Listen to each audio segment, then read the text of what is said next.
You're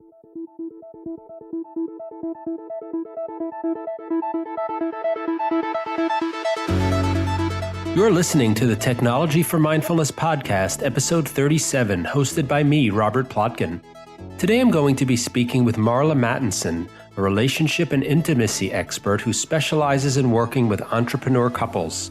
Her unique approach to coaching comes from her background in mathematics and neuroscience, which enables her to use pattern recognition to reveal the negative habitual responses that couples experience and how to change those patterns to achieve their desired outcome.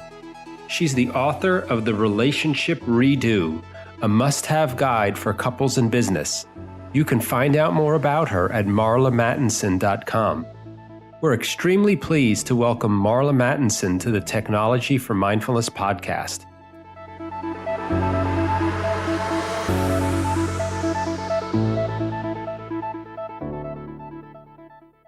One of the things I really enjoyed about the interview that you're about to hear with Marla Mattenson is how much she focused on all of the positive ways in which people can use technology to increase their connection with each other and help create a feeling of closeness when we tend to often focus so much on how technology can be depersonalizing and increase our stress and anxiety. And Marla talks about some really great creative ways in which couples can use technology to actually help diffuse conflict. And one of the things you'll hear about is her suggestion that if you're in the midst of a conflict or other high tensions with your partner, that you use emojis rather than words to help calm down those tense feelings. I think it's a great suggestion. You might want to also try using images, photos from positive events that you shared with each other. Bring back those positive feelings. Very often, imagery or sounds can convey a feeling more directly to someone than words.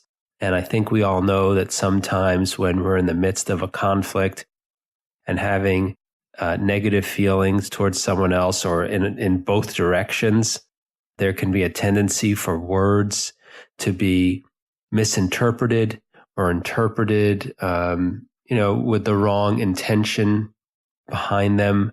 And I think it's harder to do that with imagery, particularly imagery of a calming scene, or perhaps your child or pet or a place that both of you enjoy being in and have a positive association with.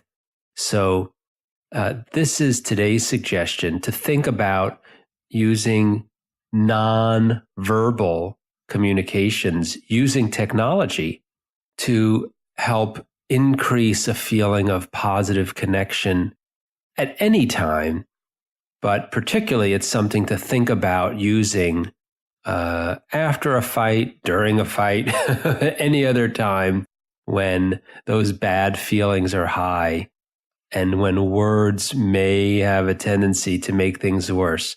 Try using things other than words.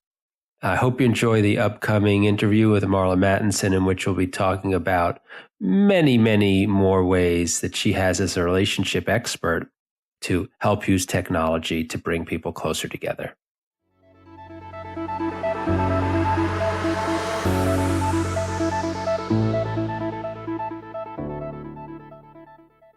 Hi, Marla, and welcome to the Technology for Mindfulness podcast. Hi, Robert. I'm so excited to be here. Thanks for having me. Oh, you're welcome. It's really great to have you. And we're going to spend our time talking about your topic of expertise, which is relationships, particularly relationships involving one or more entrepreneurs. And for our audience, we're really interested in how technology influences and relates to and impacts relationships. And we and lots of other people talk a lot about the kinds of negative impacts technology can have on us. I'd like to start out by talking about, what kind of positive role can technology play in relationships? I love that that's your first question. Because, so good. Because we already know all the negative stuff, right? So positive things in relationship and in business for technology, there's so many. Basically, as entrepreneurs in general, we're pretty much connected to our devices all the time. And we want to be because we are excited about what we're doing in our business. So it's exciting to communicate and connect with clients, potential clients, service providers, so that we can provide the best possible service out there in the world and get our message out into the world. And we use technology to do that. So we're so grateful that we have all of Instagram and Facebook and, all the iPhones and everything that we have technology-wise. And in relationship, a lot of the ways that we stay connected is also through technology. So there are a lot of long distance relationships, and entrepreneurs travel a lot. Speaking engagements, conferences, if you want your message to get out to the world, you have to be seen. You have to go and enjoy in-person connections, as well as following up with potential clients and potential business interests via technology. And so in relationship, we know that it can be a little disconnecting if you only spend time connecting through text or through video message. However, if you're having a relationship and you want to be even more connected and you have a good relationship to start, you can use technology as a way to be playful, as a way to include your partner throughout the day. So, for example, sometimes you can just send a little emoji.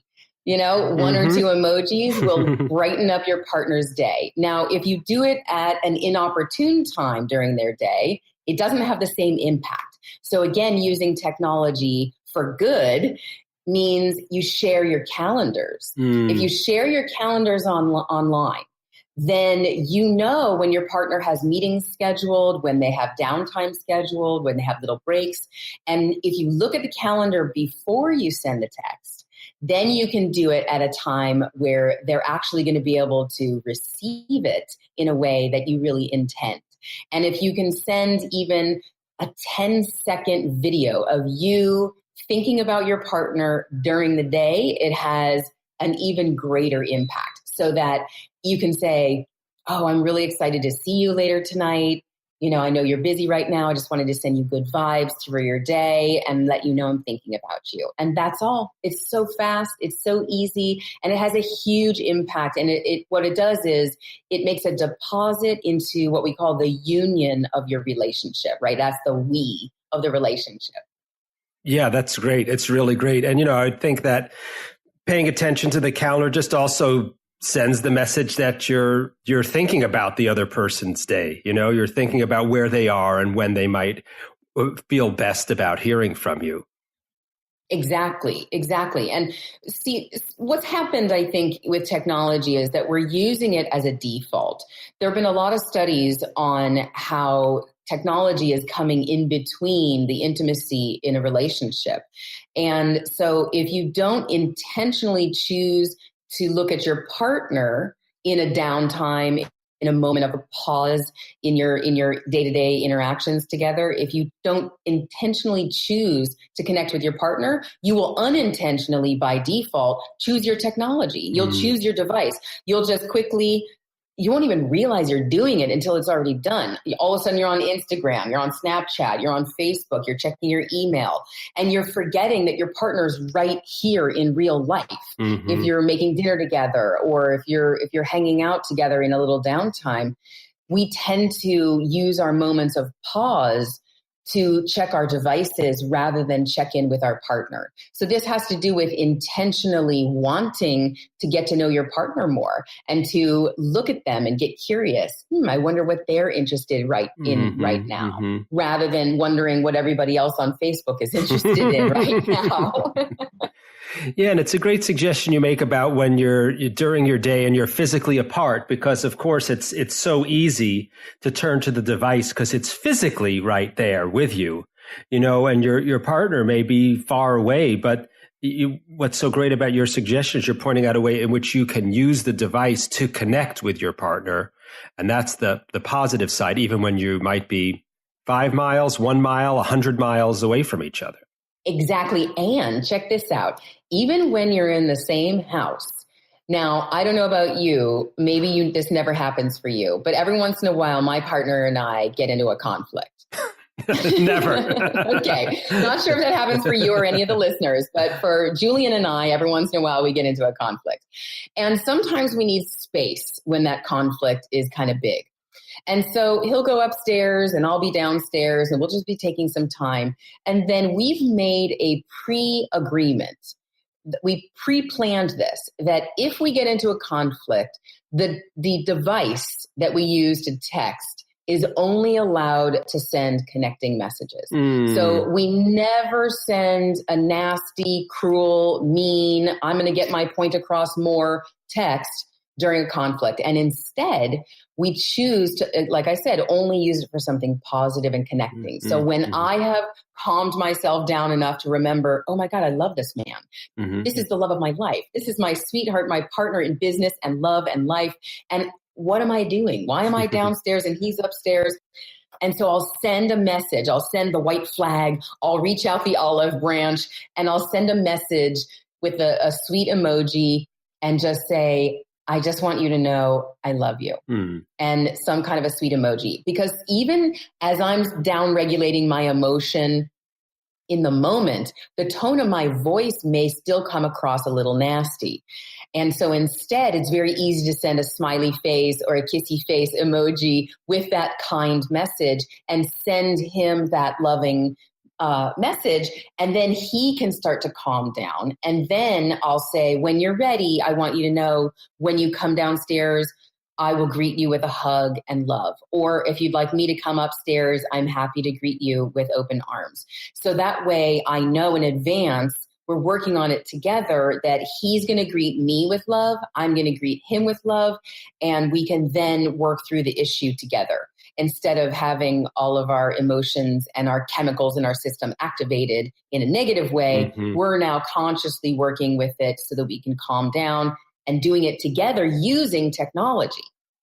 Yeah, it's great. I mean, one thing you said to me, which both makes perfect sense and is kind of surprising, is you said that the using the technology in this case could help you to get your message across in a more positive way than if you used your own voice. And I think usually we're very familiar with ways in which the opposite happens, in which, because we don't see each other, there's no physical, visual cues or auditory cues or body language. Often technological messages come across and are received less well than ones with our own voice. But you're pointing out how when you're at least, dysregulated, you could make use of technology to do the opposite. Exactly. And I think it's way underutilized because we just tend to use technology in relationship as a way to just share whatever's on our mind. And we don't do it intentionally, mindfully to build intimacy and build more of a bond that's based on love and connection.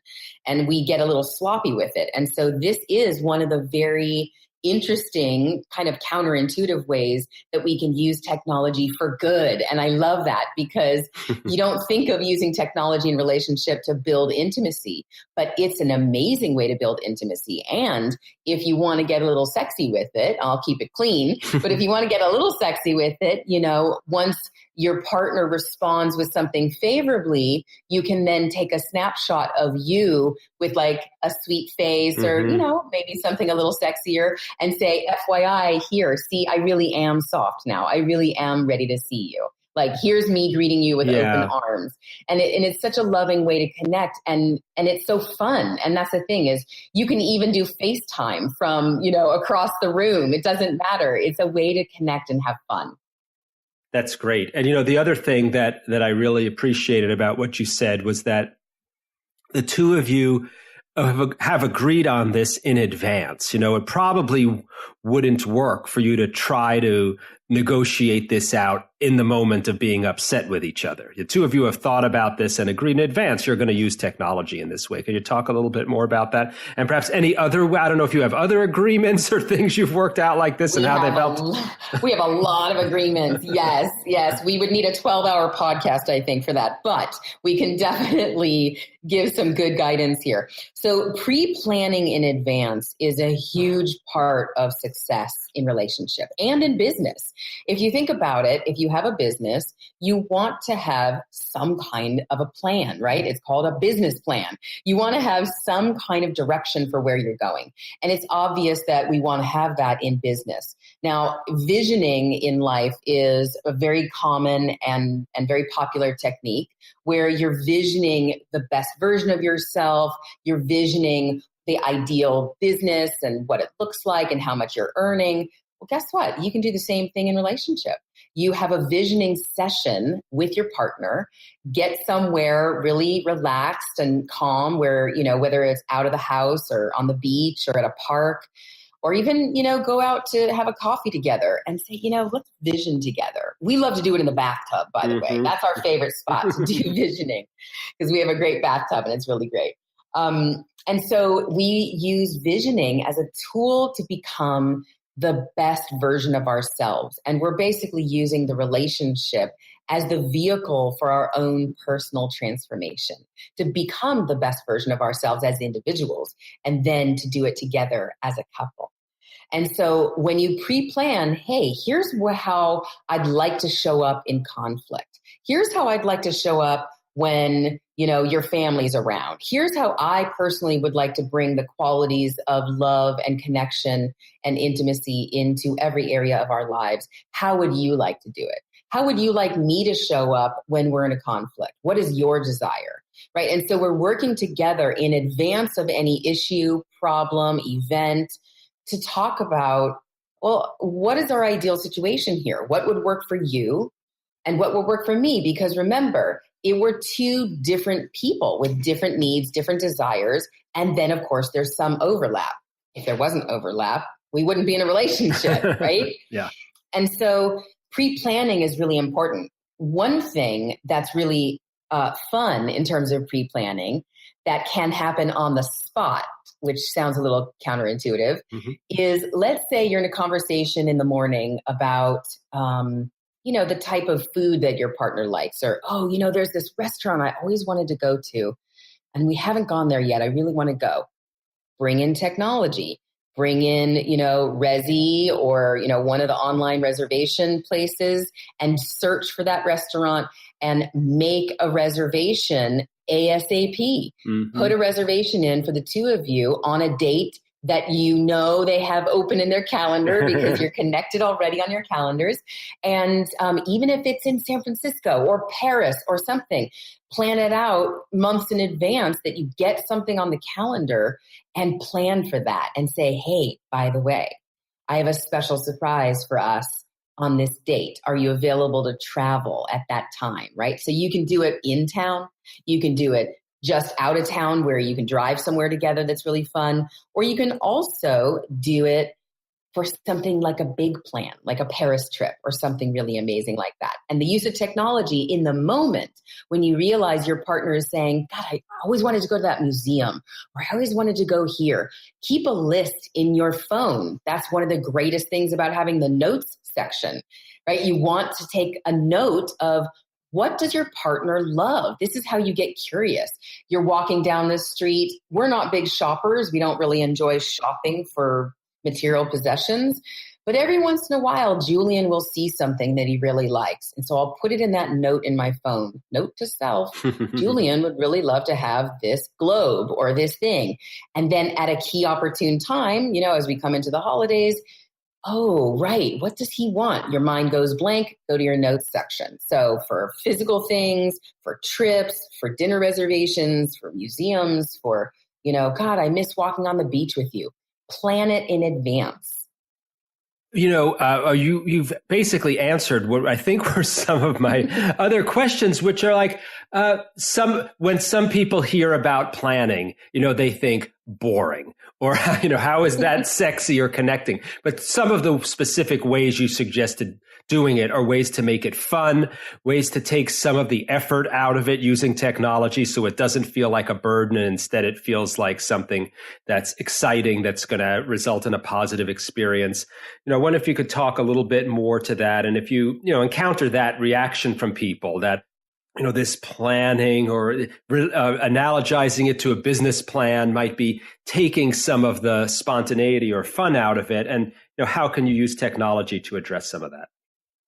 Yeah, absolutely. So having fun using technology together is so effortless when you start to do it. Okay. So when you first start to do it, it's not obvious. So for example, in the morning, when you first wake up, most of us reach for technology. Mm-hmm. That's our default setting. A lot of us, I use my phone actually as an alarm clock. So which is not the healthiest choice. However, I really like using it for the alarm clock. And so I do that. And then I have to consciously choose to put the phone down, connect with myself, and then connect with Julian. And when I make that choice first, then I can turn to my technology and, when I start my day, and when I see something that I know he would love, then I use that as a way to go, I know I'm going to send Julian this. I'm going to share this with him. Like let's say an Instagram post that I love. There are these, private jets and everything where you have a full living room in there and, a whole staff where, you have this private jet life and, hashtag entrepreneur goals. Right. And so I'll send something to him and say, hey, what do you think, babe? This time in 2020 or right. And I use that as a way to be playful and fun.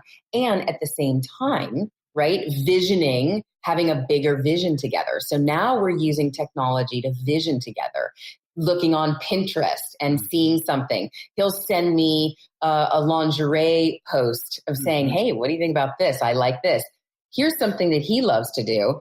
He'll find something that he thinks I'll look great in, and he'll just buy it and send it to me. And so then I don't even know this is going on, but he sends something to me and says, I knew that you would just really love this. And then I get this gift in the mail. So making it fun and effortless, especially if I mention, gosh, I really love this one thing that you got for me before.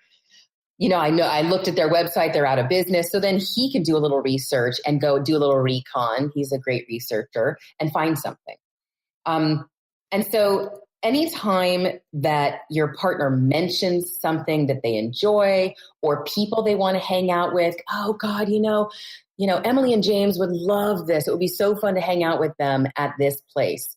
Great. You use your technology to reach out to the people that your partner is mentioning and say, hey, I'd love to plan a date.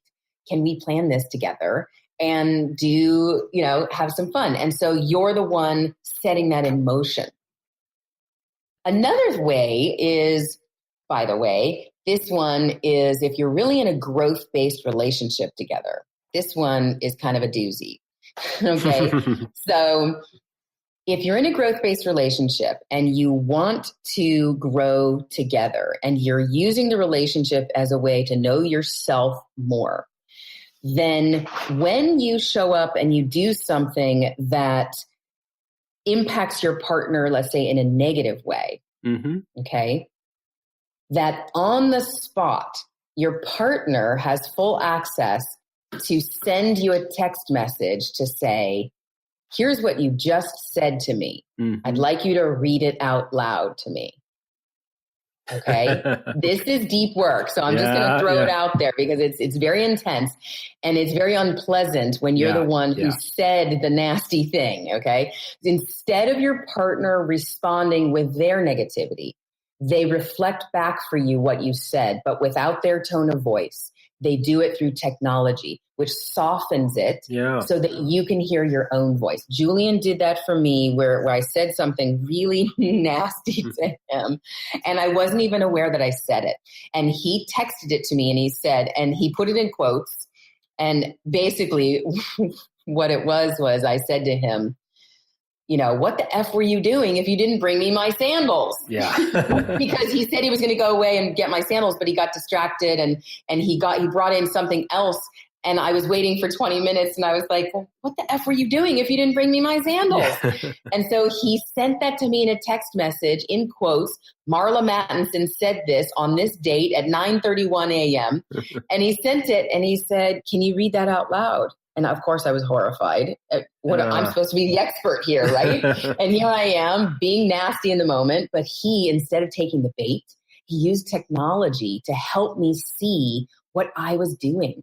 And so I read it and I said, wow, that was really nasty. That is not how I want to show up in a relationship. Yeah. That is not how I want to be. So thank you for having the courage to, number one, not get hooked in. And number two, send this to me because I want to remember this. Yeah. And so that he helped me come out of my own negativity by reflecting through technology. It's great. I mean, it sounds to me as like another way in which you're making use of the, maybe I call it distancing effect, the way in which communicating with technology can give us a little bit of distance from an emotionally charged relationship, which we usually think of as a negative. You know, we were often criticizing the use of text messages or emails, which are lacking in body language and all of those other kinds of personal characteristics. But here, you and your partner are intentionally choosing to use that little bit more distant kind of communication. When doing so, takes some of the charge out of it. If that's exactly spot on. We actually need distance in relationship to come back together. So there was a study done at UCLA that talks about the body language, the facial expressions, basically all the nonverbal communication. 93% of the information that we take in is coming through nonverbal communication. They do include tone of voice in that, not the actual words, just the tone. Right. Because you can tell what somebody is saying by the tone of their voice. So if 93% of information is coming in that way, then wow, when you remove all of those distractions where you can't see my face, you can't hear the tone of my voice, you can't see my facial expressions with the scowl on my face or the little weird thing I do when my mouth turns down, right? And you can't see that my arms are crossed, that I'm making every effort to put love and good vibes into a text message and using emojis to help me come out of my negativity, because who's going to be negative with a kissy face? I mean, right. Come on, right? And so now the 7% of words and pictures that we can see, and you can remember, oh yeah, my partner loves me. She's really trying. I know she's still got that negative tone of voice because I know her really well, but I'm going to receive this text and I'm going to use it as a way to soften also. And so we need that distance. It's actually important. It's healthy. This is why people actually say, hey, I need space from you right now. I'm going to take 5 minutes and walk outside so I can get a little spaciousness from you. We need that. And technology is the perfect thing to use to get that distance without causing a problem.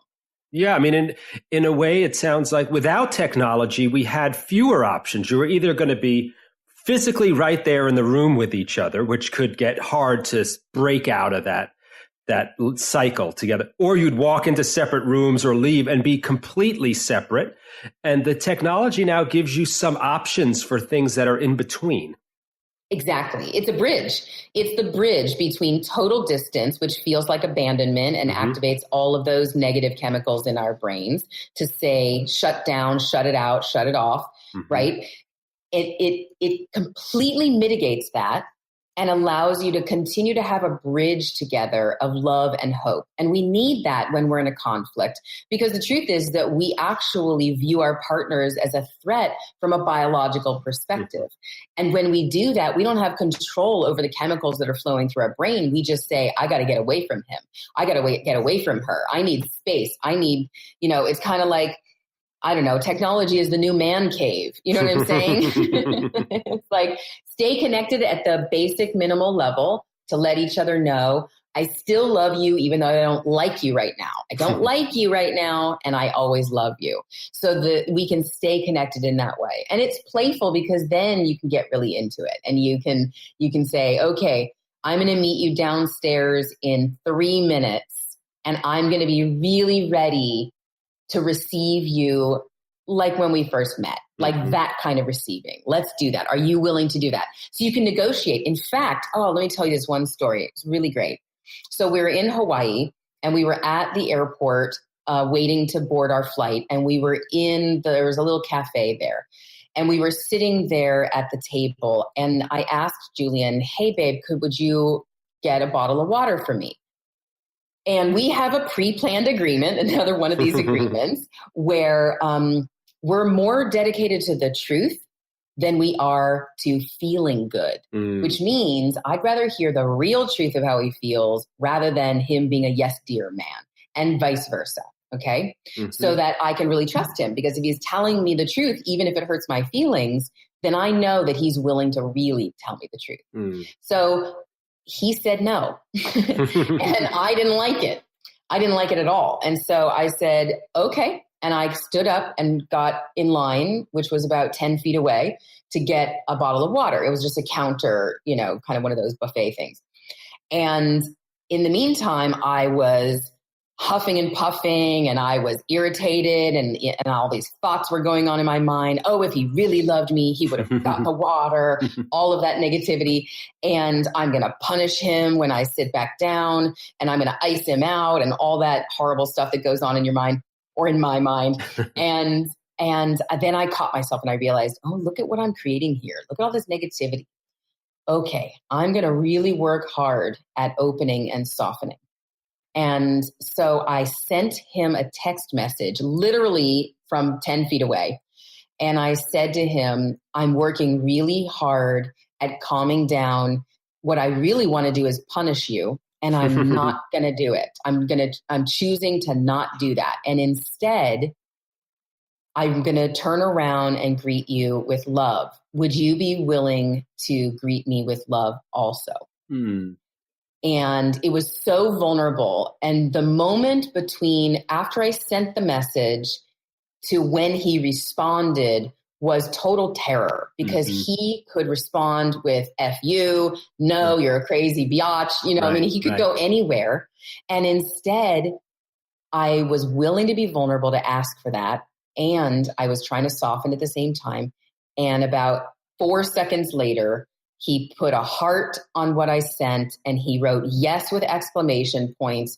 I started crying. I bought the water. I turned around. I looked, and he was sitting at the booth, and he had open arms. And he's 6'1" with a big beard, and like he's a big dude. And having that greet me it just totally changed everything. And that's for two reasons. One, we pre-planned in advance that we're more dedicated to the truth than anything else. So he could tell me that he didn't want to get up and get the water for whatever reason. Right. He was tired. He had his own thing going on. My legs aren't broken. I can get up and go get the water, right?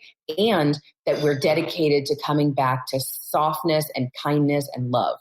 And those two things had me have the ability to use technology to actually work through an issue immediately. Yeah. We didn't have to even talk about it afterwards, except to be in total awe in the fact that in 3 minutes, we worked through this really challenging issue together. Yeah, that's amazing. Congratulations. Thank you. It felt like a huge win. It feels like a huge win now, and it was a year ago. Yeah. It also sounds like when you did it, because you had the agreement and plan, that it went very smoothly, but I can imagine it takes a lot of work though to get there. Yes. And that is the work that we do. We're relationship experts, for entrepreneur couples. And so we know that these issues come up in little teeny moments throughout the day. And if you don't address them at the time they're happening, they tend to burrow their way into the resentment file.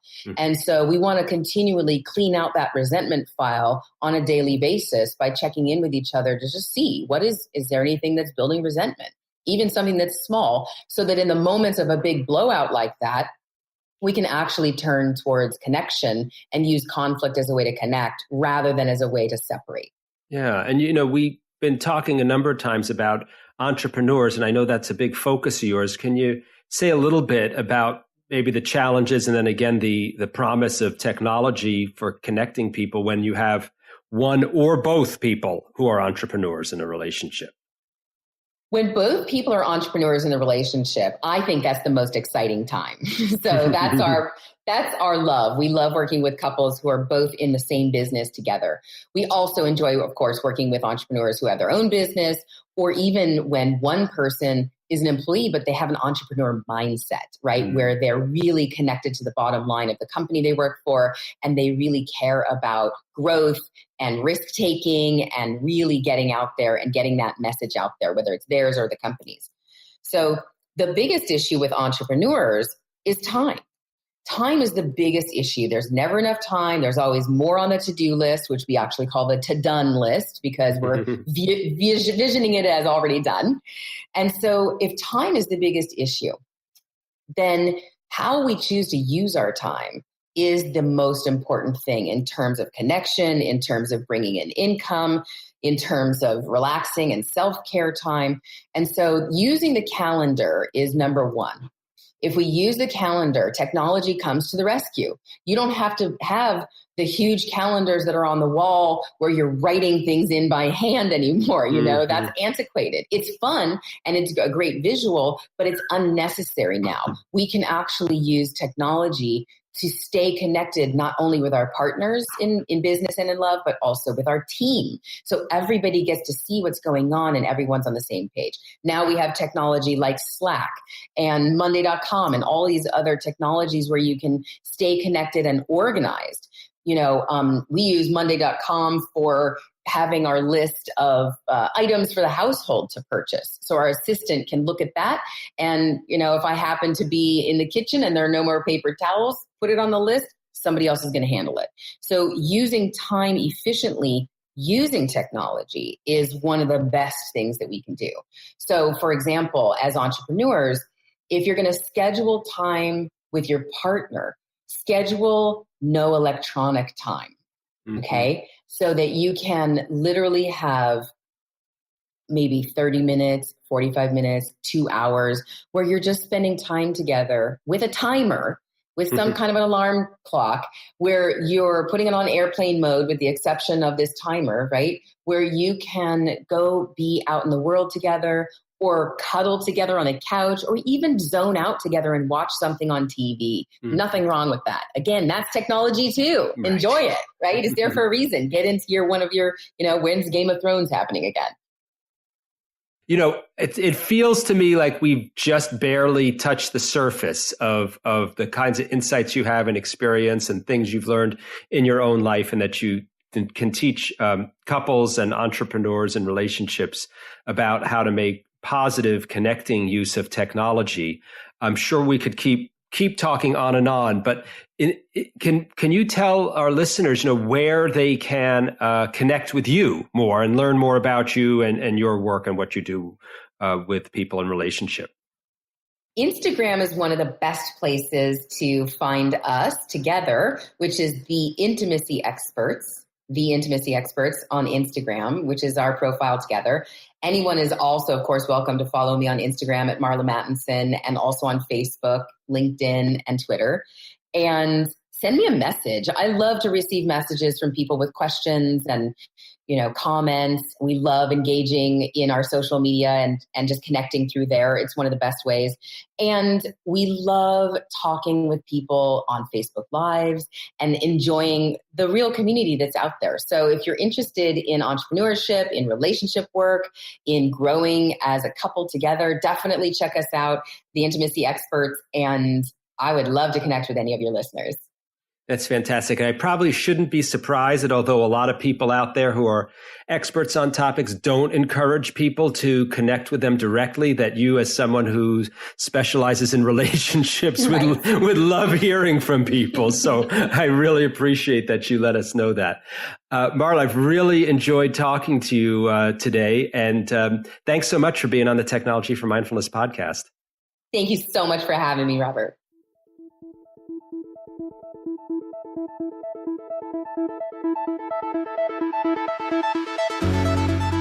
Thanks for joining us for this Technology for Mindfulness podcast with me, Robert Plotkin, and today's guest, Marla Mattenson, a relationship and intimacy expert who specializes in working with entrepreneur couples. You can find out more about Marla and her book, The Relationship Redo, at marlamattenson.com. If you liked today's episode, please leave us a review on iTunes and share the episode with your friends. Those and all other links are in the show notes. And check out our blog at technologyformindfulness.com for information and tips about science, technology, and mindfulness. And find out about our Tap into Mindfulness course for helping you to take control of your smartphone at bit.ly/TFM meditation. I'm Robert Plotkin, and I'll join you next time on the Technology for Mindfulness podcast with hypnotherapist Grace Smith, who will talk about the relationship between mindfulness and hypnotherapy and how hypnotherapy can be used to address technology-induced distraction and anxiety.